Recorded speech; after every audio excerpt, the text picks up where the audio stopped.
Outremernews.fr, site d'information actualisé 24 heures sur 24, 7 jours sur 7.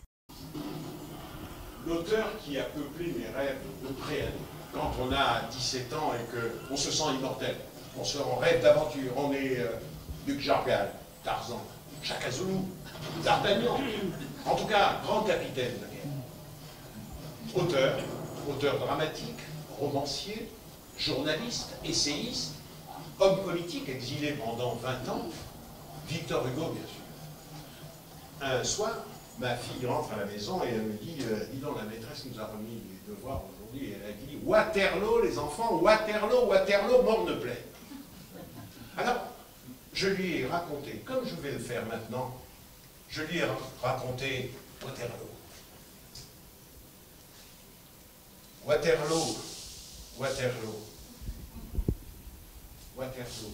Nous sommes quelques minutes, peut-être quelques heures tout au plus, d'une prestation sur scène de Greg Germain dans le cadre de la seconde édition du Festival Canoas, et pour la première fois à Paris.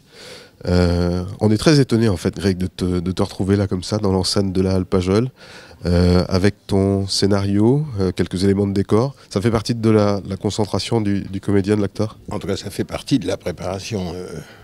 Non, il ne faut pas être étonné d'abord parce que tous ceux qui viennent de chez nous, de la Caraïbe, ne m'est étranger. Et en tout cas, je souhaiterais à chaque fois pouvoir y être un participant.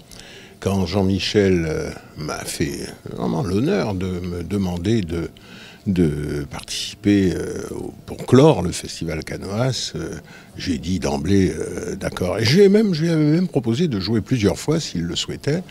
Et puis bon, ben, c'est ce soir cette prestation-là. Cette pièce, j'ai joué pendant déjà près d'un mois à Avignon dans mon théâtre. Et elle est faite justement pour qu'on puisse la diffuser le plus largement possible. Ces voyages dans une mémoire de et avec toi. Alors tu l'as dit, tu l'as maintes fois joué dans ton théâtre à Avignon, mais être sur scène à Paris, ça n'était pas arrivé depuis un temps certain. Oui, depuis 5 ans. La dernière fois que j'ai joué, c'était aux Amandiers, à Nanterre, et c'était le rôle de Colin Powell dans une pièce qui s'appelait Stuff Happens. Oui, je l'ai joué 23 fois, mais à chaque fois qu'on rejoue une pièce, ça n'est pas à toi que je vais dire ça, on a toujours l'impression que c'est la première fois, on éprouve les mêmes tremblements, et comme dirait Édouard, même si les traces sont là, c'est un recommencement éternel, surtout quand même près de 3 mois après.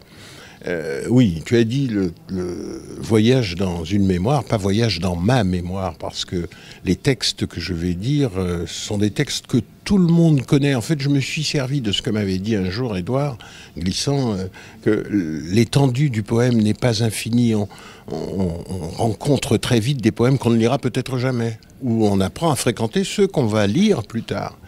Et c'est ce que j'essaie d'expliquer, pourquoi j'ai appris ces textes ou ces poèmes, qu'est-ce qu'ils ont fait chez le petit garçon qui vient de Guadeloupe que j'étais, sur l'homme qui habite la France que je suis, sur quelque part le militant politique que je continue à être, ce qu'ils font et pourquoi je m'en sers.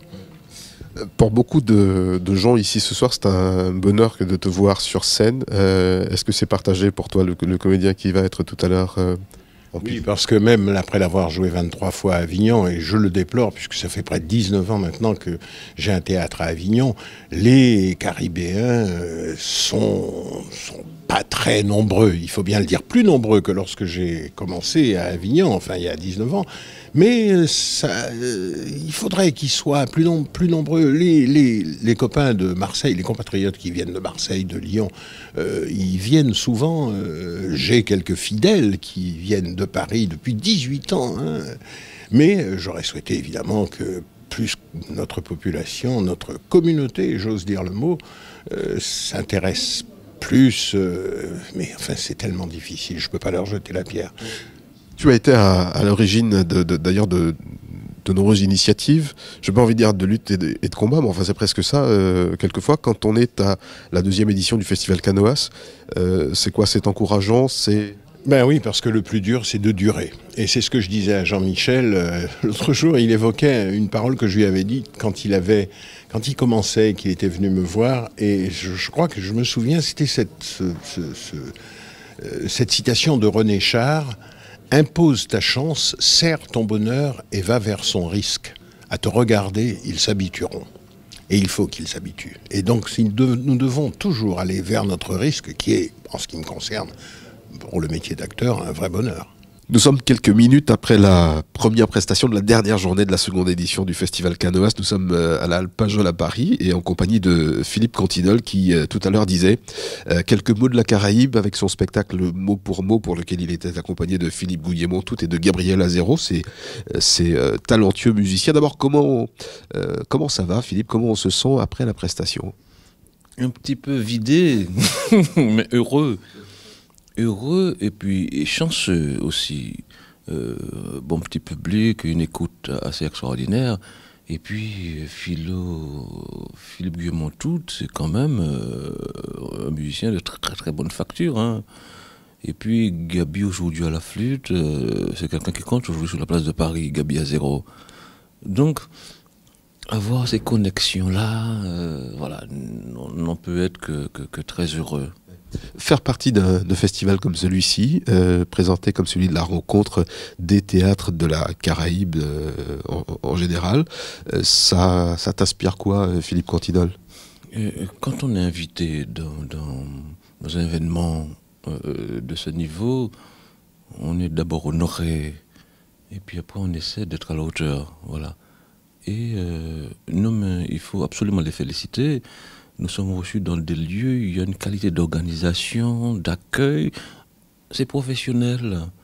Et nous avons le droit aussi de proposer notre art, nos arts à ce niveau-là, ce niveau d'organisation-là. On se plaint toujours, on se dit que les choses ne se font pas, etc. Voilà. Il faut des véhicules. Donc il faut encore remercier ces gens sans que les choses ne pourraient pas se faire. C'est comme il dit Jean-Michel Martial, c'est une affaire de rencontre, de connexion et on s'aperçoit que les choses deviennent possibles et que les artistes sont là. Venons-en au spectacle mot pour mot, Philippe. J'ai vécu quelque chose de tout à fait exceptionnel et peut-être d'unique. Il y avait sur scène un mélange entre le conte, l'histoire, la musique traditionnelle avec le chant, enfin bref, un mélange qui n'est pas si courant et pas évident à proposer.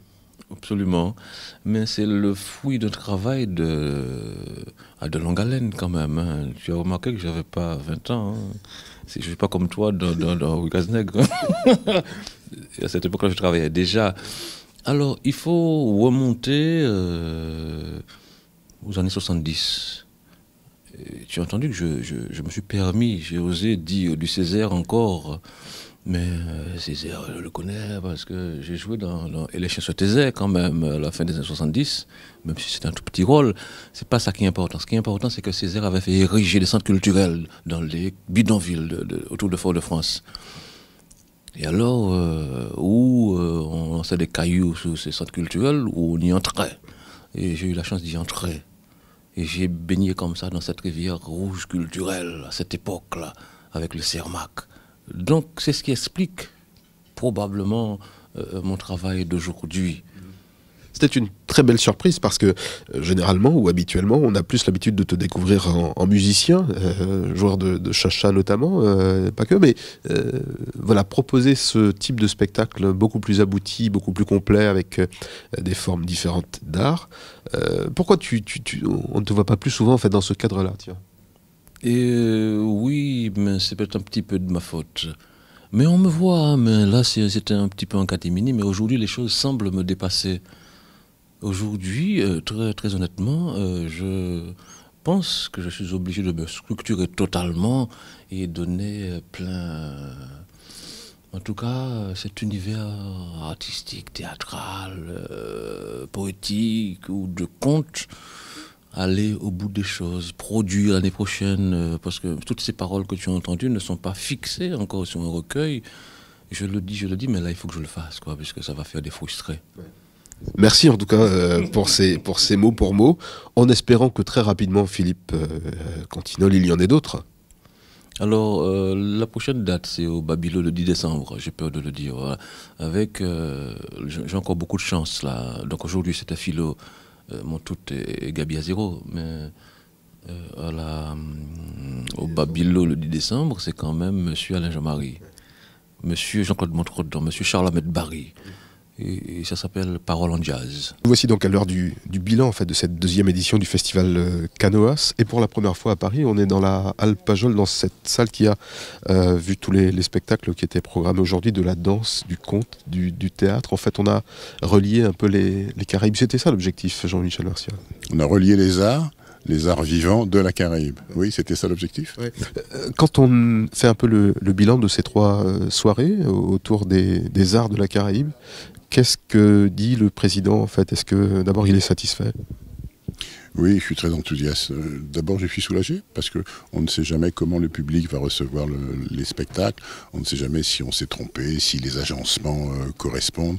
Et voilà, maintenant, vu le ressenti des spectateurs, du public, oui, je suis vraiment très heureux. Au niveau de la qualité, j'étais vraiment très heureux de ce que j'ai vu. Et maintenant, la manière dont le public a reçu les différentes prestations me conforte. Nous allons continuer, nous devons continuer. On doit grandir en puissance et pouvoir proposer pendant une période plus longue, une période, d'autres propositions artistiques, aller toucher d'autres îles. Moi, j'aimerais bien toucher Porto Rico, toucher de nouveau Cuba, toucher encore Haïti, bien sûr, la Guyane qu'on n'a pas réussi à toucher. Bien entendu, voilà, on a encore beaucoup de choses à faire. Le festival est très très jeune, hein, il en est à sa 2e édition. Il y aura un rendez-vous numéro 3, j'imagine que vous y travaillez déjà, les perspectives sont belles. Ah bah oui, nous faisons un peu, ce siècle avait 2 jours, nous sommes à la deuxième édition du festival. Nous avons beaucoup de choses à faire, hein. Nous devons grandir encore et on va le faire avec bonheur. En tout cas, c'est très enthousiasmant et le public nous suit, donc on est content. Et on sera encore un peu à Paris l'an prochain, par exemple? Oui, mais c'est un festival itinérant, donc oui, nous serons à Paris, mais j'espère que nous serons ailleurs aussi dans l'Hexagone, et puis j'espère aussi pouvoir partir sur les Antilles pour présenter ces spectacles-là au public des Antilles, mais au-delà, au public des Outre-mer. Toute l'actualité des régions d'Outre-mer et des ultramarins de l'Hexagone sur outremernews.fr.